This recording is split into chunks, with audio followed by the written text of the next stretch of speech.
Harka fuunee shamaa akkam jirtu kabajamoo dhaggeeffattootaaf daawwattoota Keelloo Miidiyaa odeeffannoon guyyaa irraa of harkaa qabnu kunooti. Waraanni bilisummaa Oromoo tarkaanfii cimaa humnoota waraanaa mootummaa irratti fudhachuu beeksise. Waraanni bilisummaa Oromoo tarkaanfii cimaa humnoota mootummaa irratti fudhachuun loltoota mootummaa hedduu du'aa fi madoon adabuu isaa ibseera. Haala kanaan waraanni bilisummaa Oromoo zoonii lixaa godina Qeellee Wallaggaa aanaa Yaamaloogii walal bakka addaa Waachoo jedhamutti tarkaanfii gaafa guraandhala 12 bara 2026 fudhateen loltoota mootummaa hedduu du'aa fi madoon adabuun qawwee KM9 hidhannoo 6 fi rasaasota hedduu irraa hiikkachuu himeera. Kana malees waraanni bilisummaa Oromoo zooniin kibba bahaa godina Arsii bahaa aanaa Gunaa ganda Moollee Mo'arjoo keessa tarkaanfii gaafa guraandhala 11 bara 2026 fudhateen loltoota mootummaa 3 ajjeesuun hedduu isaanii madeessuu beeksiseera. Kana malees loltoonni sirnichaa lakkoofsaan 10 ta'an dhukaasa waboo akkuma dhaga'aniin rifachuun gara magaalaatti baqataniiru jedhame. Akkuma kana tibbana kaaba Oromiyaa godina Walloo aanaa Arxummaa Fursee iddoowwan Haraa, Wadaa'ee fi Raasaa Urruuqqee jedhamanitti haleeluu akkasumas zooniin kibba bahaa godina Arsii bahaa aanaa Gunaa, godina Wallagga Lixaa aanaa Manasiibuu ganda Buukee Hennaa fi Buunnoo Beddellee keessatti haleellaa gaggeessuu kaleessa gabaasuun keenya ni yaadatta. Oduu keenya birootiin qondaalli mootummaa Obbo Geetaachoo Raddaa fi Jawaar Mohaammed fuula miidiyaa hawaasaa gubbaan jechoota walitti darbatan. Yeroo waraanni kaabaa hammaataa jirutti walitti deddeebisi namoota siyaasaa dabalaa dhufeera. Waliigaltee Piriitooriyaan booda mootummaatti kooluu kagalee Obbo Geetaachoo Raddaa Jawaar Mohaammed qeequun fuula miidiyaa dhuunfaa isaa irratti barreesse. Barreeffama Jawaar Mohaammed baga gammadde jechuun eegale kanaan Obbo Geetaachoon mormii dhuunfaa muummicha ministeeraa waliin qabdu gara tarsiimoo siyaasaa Itoophiyaatti ol guddisuun nama ajaa'ibaa jedhe. Obbo Geetaachoon akka ibsetti Jawaar nama jibba dhuunfaa fi dantaa biyya adda baasee hin beekne ta'uu isaa hubachiise. Dhaaba biyya bulchaa jiru jibbuun siyaasa sirnaa fi dantaa mootummaa akkasuma kan addaan baaftee ilaaluu dadhabuun kee agarsiisaa jedheera. Obbo Geetaachoon akka barreeffama isaan ibsetti sochiin Jawaar Mohaammed itti jiru jibba nama dhuunfaan ala tarsiimoo siyaasaa uummata fayyadu akka hin taane ibseera. Ati namni kanaan dura michuu muummicha ministeera Itoophiyaa Dr. Abiy Ahmed turte har'a dhibdee dhuunfaarraa kaatee Itoophiyaan haala waldhabdee Sudaan keessatti dantaa tarsiimoo ishee eeguuf barbaadde jechuun irra deddeebitee duula gaggeessaa jirta jedha. Geetaachoon barreeffama isaa keessatti ifatti ibsu baatus Jawaar biyya ganuu isaa ibsu yaaleera. Barreeffamoonni ati miidiyaa hawaasaa irratti qoodu irra deddeebii yoo barreeffaman dhugaa fakkaachuu malu ka jedheen Geetaachoon ta'us barreeffamoota loogii qaban akka ta'e hime. Yaadonni ati tamsaaftu yookiin kan ati qooddu tokko tokko birqa baay'oo ilaalaman dhugaa ta'uu danda'u garuu odeeffannoowwan kanneen tooftaa Itoophiyaan itti dhimma ba'uuf bocaa jirtu utuu ilaalcha keessan galchin dhiyeessaa jiraachuu kee hubachuu qabdaa jedha. Poolisii qeequun sirriidha, haa ta'u malee wanti hundinuu muummee ministeera Abiyyi biraa yoo dhufe sirrii miti jedhanii yaaduun dogoggora ka jedhe Geetaachoon waan hundumaa duraa ammoo gara aangoo mootummaatti dhufuuf namni fedhii qabu tokko poolisii biyyaa balleessu hordofuurraa of qusachuu qabaa jedheera.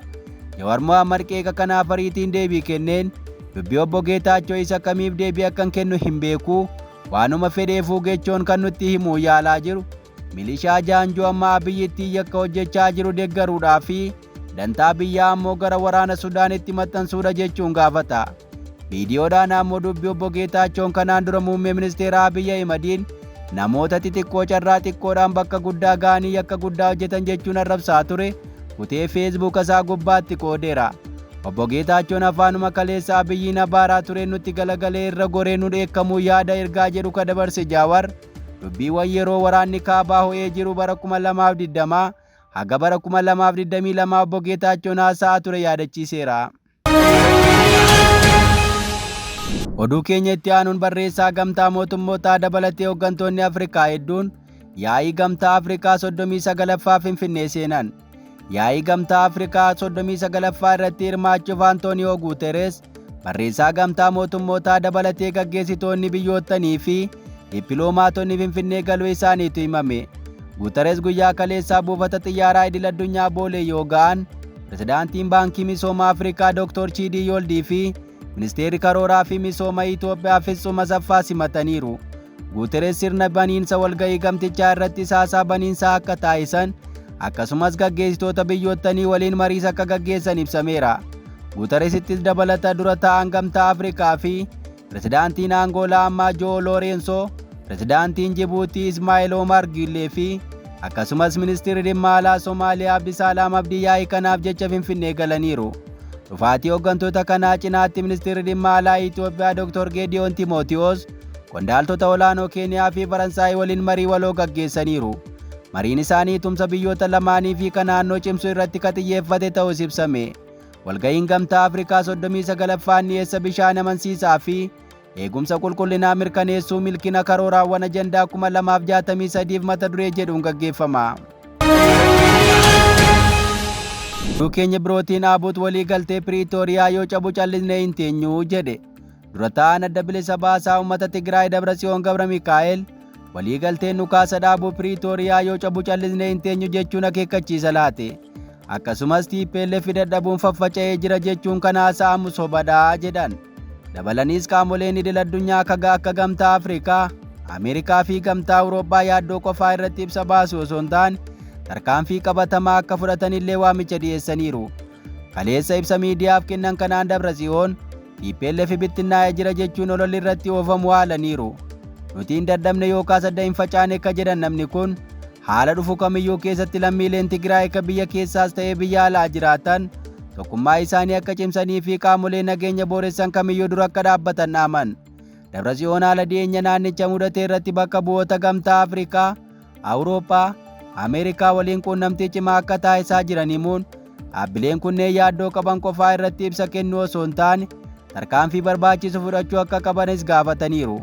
Kana malees xalayyaa banaa dura ta'aa Gamtaa Afrikaa fi pirezidaantii Angoolaa Goncalves Lourenço akkasumas hooggantoota mootummaa fi Gamtaa Afrikaa walga'ii dhufuu irratti argamanitti ergame keessatti TPLF amanamummaa gamtichi dhimma nageenya Tigraay irratti qabu gaaffii keessa galcheera jedha.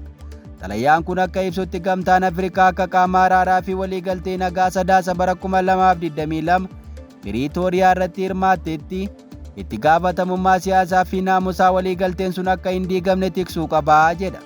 Kanaan walqabatee waliigaltee ijoon muraasni guutummaatti hojiirra oollee waraanni irra deebi'ee ka'aa jira, yaaddoon dabalaa jira. Kun ammoo bu'aan dhukaasa dhaabuun booda argamellee duubatti akka deebi'u taasisa jechuun akeekkachiise. Akka ibsa xalayyaa TPLF kanaatti tarkaanfiiwwan jireenya hawaasaa irratti miidhaa geessan kanneen akka daangeffama sochii, dhiibbaa dinagdee fi hirmaannaa siyaasaa ugguruu dabalatee rakkoowwan adeemsa nageenya laaffisaa jiraachuu ibsuun kunis waldhabdee kaasuu fi carraa uuma jechuun ibse.